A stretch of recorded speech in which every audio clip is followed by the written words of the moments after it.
All right, folks, as you know, we are entering a new dark age of American politics, courtesy of Donald Trump and a right-wing supermajority on the Supreme Court, Republican control of both chambers of Congress, and I'm probably missing a bunch of other things. Elon Musk is in there as well. As you know, if you follow this channel, I have been preaching, begging for Democrats to find some steel. And I've actually found somebody who articulated it beautifully in a Guardian article that I want to share with you called "It's Time for Democrats to Go Low" by Peter Rothpletz. Peter, how you doing, man? Hey, I'm doing well. Thanks so much for having me, man. No, man, listen, I read your article and my heart went pitter patter and I was like, I was having an emotional moment. It brought me nearly to tears because this is something that I feel Democrats have needed to hear. I mean, actually, quite frankly, before this election. So let's talk about this article. So you're a writer. You've worked with the New Republic, MSNBC, the Guardian, obviously. Before we get to the article, what's your political background? What brought you to get into political commentary and political journalism? I just grew up watching Republicans communicate in ways that seem so foreign to the ways that Democrats were talking. And I think that is what sort of initially shaped my conception of political messaging and sort of more broadly just how politicos, how electeds connect with voters and Americans. I obviously am not a Republican nowadays. In college, I was a bit more of a Bernie bro. I think that post college, I have become somewhat more of a centrist, but only insofar as I believe that Democrats need to be realistic and extremely aggressive in winning, because of course, winning is the point. My understanding So, is, Peter, with all due respect, my understanding from yes. some people is that politics is really about virtue signaling and really Uh, victory or defeat. I mean, it's kind of like that's like a consolation prize. It'd be really cool if we won, but what's really important is sticking it to people you don't like on Twitter. What am I missing? I would say no. I'd say the point of politics is helping people, and the only way you can help people is by winning. And so you must win. And I don't mean to say you must win at all costs. Look, I'm not saying that the Democrats should start recreating Watergate. But Democrats need to be far more realistic about what they're up against. And yes, they should start adopting Republican tactics to win elections and to win over voters. I was just listening to a podcast a week or two ago. Tim Miller over at The Bulwark was chatting with Amanda Carpenter, who I believe, if I'm not mistaken, was a former staffer for Ted Cruz. And what she said is Democrats need to learn from the Tea Party. In this upcoming era, we must operate as an absolute oppositional force like the Tea Party did. You talk about pragmatic progressivism, pragmatic liberalism, and I'm curious, are Sure. you concerned that Democrats will take the message that they shouldn't veer away from neoliberalism? Because Biden gave us like some of the least neoliberal policies in decades, and he wasn't rewarded for it. His accomplishments were not really recognized, and I would argue defended by the Democratic base. Withdrawing from Afghanistan is a huge example for me because even though like that was the tipping point for Biden's popularity, but he was the only president out of four presidents who promised to get us out of Afghanistan to actually Sure. do it.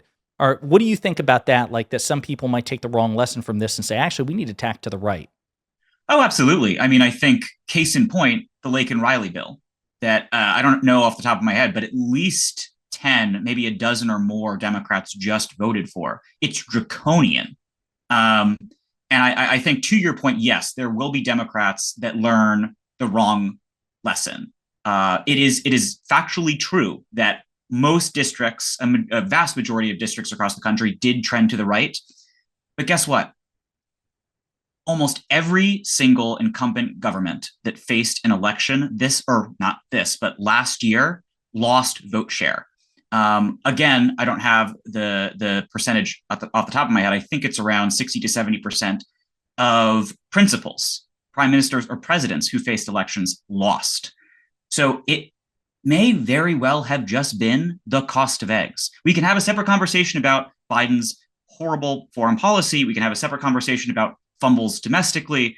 But yes, I don't think there is a reason for Democrats to have a massive identity crisis and suddenly become dinos, Democrats in name only. There need to be tweaks. There's a reason why I wrote this piece. I think they need an entirely new approach to both messaging and opposition government. But no, we should not become Republicans by no means. No, and that's one of the concerns I have because I believe that we have to. Politics is transactional, so we should demand things of politicians. When politicians do good things, they need to be defended and they need to be rewarded. And that's why, again, I'm really impressed with Mehdi Hasan as somebody who finds that balance where he will not be silent about his principled objections, but he gives the devil his due, and he made no bones about it that Biden had a very progressive domestic agenda and incredible Absolutely. accomplishments. So we'll see what comes of it. AOC recently went viral, and it was funny. I was thinking about this, preparing for this interview, because it was almost like she read your article, and she was asked, like there was, I guess there was a question. I didn't think it was much of a question, but whether or not she would attend Donald Trump's inauguration. And she finally went live on Instagram and said, no, because I don't celebrate rapists. And of course, it's a reference for those watching who say, no, he was found liable for sexual abuse. The presiding judge articulated that Donald Trump, what he did in the common parlance was rape E. Jean Carroll. Now, in response to this, Peter, Libs of TikTok, famous troll, said, AOC just called Donald Trump a rapist. Donald Trump should sue her. And then AOC responded to Libs of TikTok and ratioed her by saying, are you triggered? Cry more. Is that the sort of posture that you're talking about? The sort of like, I'm going to curse here, but like no fucks given, and just like bringing that sort of energy to almost like out troll and out bully the bullies? In a way, yes. To crib a bit of language from my piece, what this past election proved is that the Obama coalition is dead. And if Dems have any realistic shot of reclaiming power, so too must be the niceties and mores of the Obama era. And what I mean by that is not just that Dems need to get mean, but they need to, again, reassess their entire approach to politics.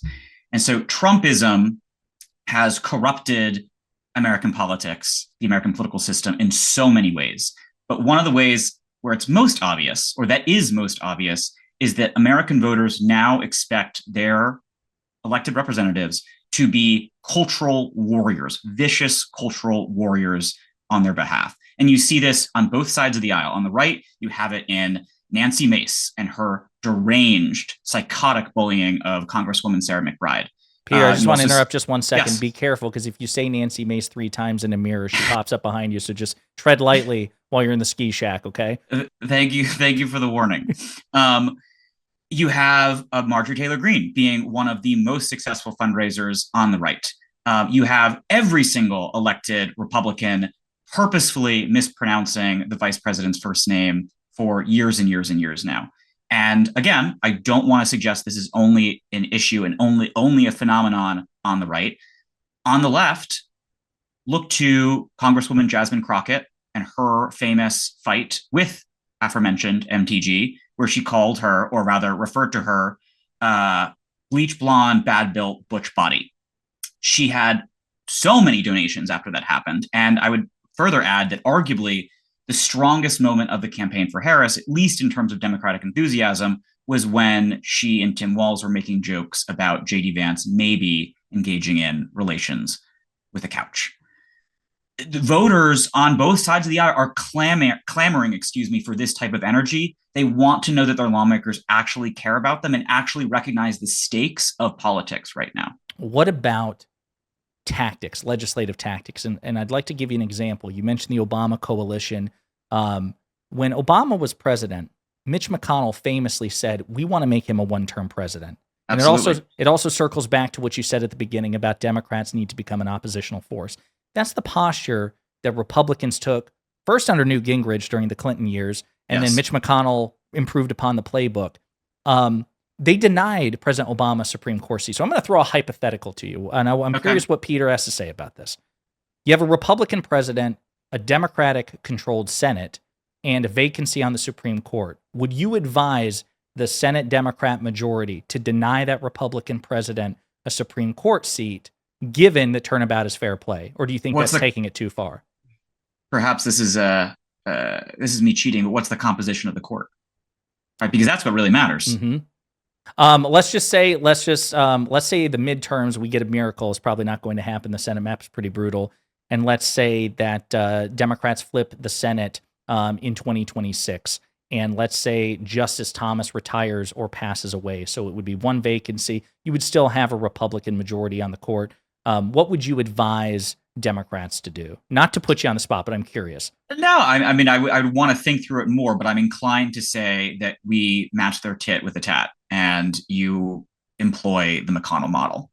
Gun to my head. I love it. Yeah, and I really appreciate the fact that you're even seriously entertaining the question, because my follow-up question is, how many elected Democrats in the Senate do you think would even seriously contemplate that today? Probably none. No, I made fun of myself actually online yesterday because one part of the piece to your question about how we actually materialize this more oppositional approach to politics, I said there is no world in which Democrats should be voting for any of these nominees, even the quote unquote adults in the room. And I say, sorry, Marco Rubio. Well, I checked Twitter last night and Marco Rubio was confirmed 99-0. So clearly, at least right now, there is not an appetite within the party to adopt the framework that I'm trying to push. It's because they haven't read your article yet, Peter. And if I could just very quickly pivot back to what you were saying a second or two ago, when you were talking about how Republicans love to revel in these basic indignities of Harris and Biden. I'm not saying that Democrats should copy them. What I am saying, though, is that they are really risking their own credibility when they normalize Trump, when they go to the inauguration, when they lavish him with praise. When Amy Klobuchar at his inaugural lunch yesterday is cozying up with him. I write in the piece that there is no such thing as Schrodinger's autocrat. Trump cannot at the same time both be a fascist when it's convenient for Democrats and not a fascist when it's convenient for Democrats. You have a party that spent 4 months while Harris was running and several years beforehand saying that this man was a threat to democracy, saying this man was a fascist, saying this man was a wannabe dictator.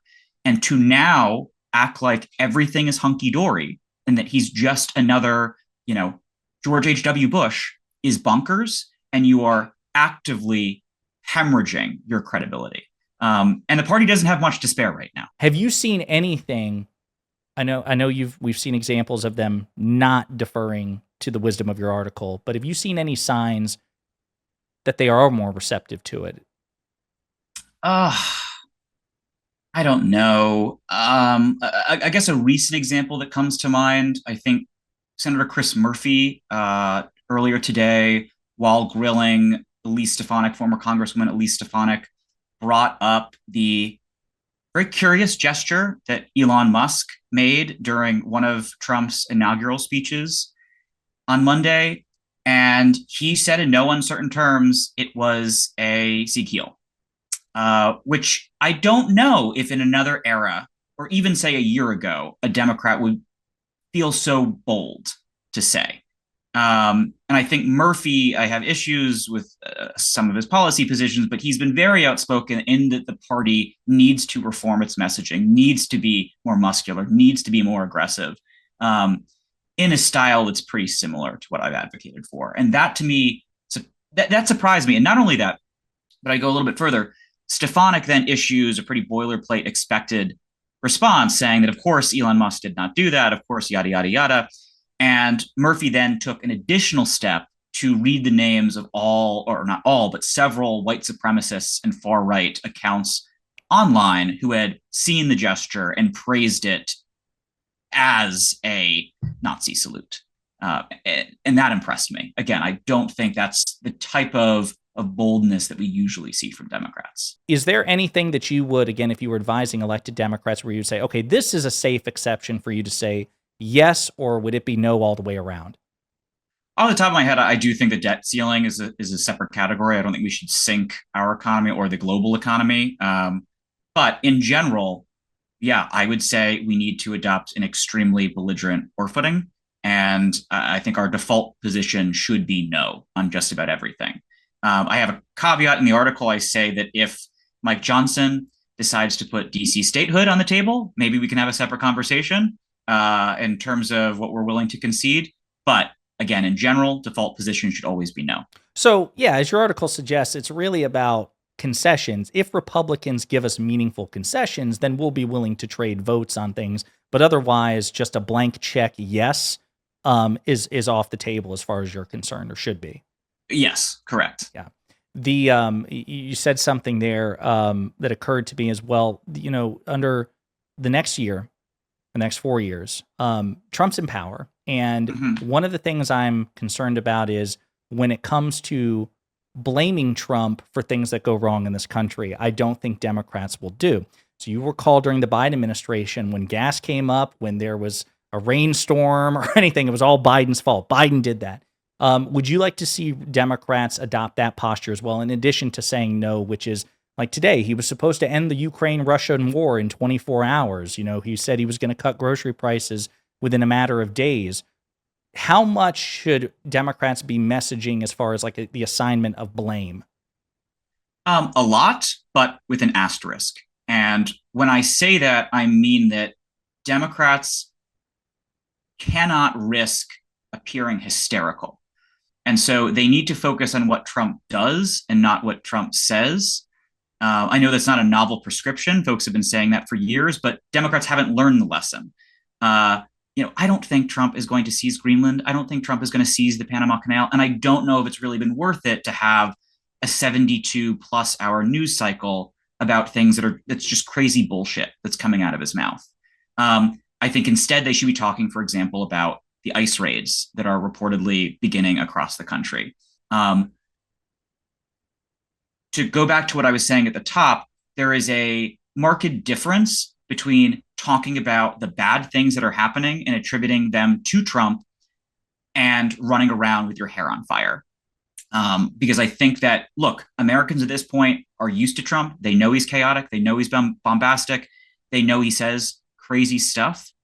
And being inundated with Democratic hysteria about the latest bad thing out of his mouth is not helpful. But yes, we should adopt at least most of the Republican Biden model in blaming every bad thing that happens on the commander in chief.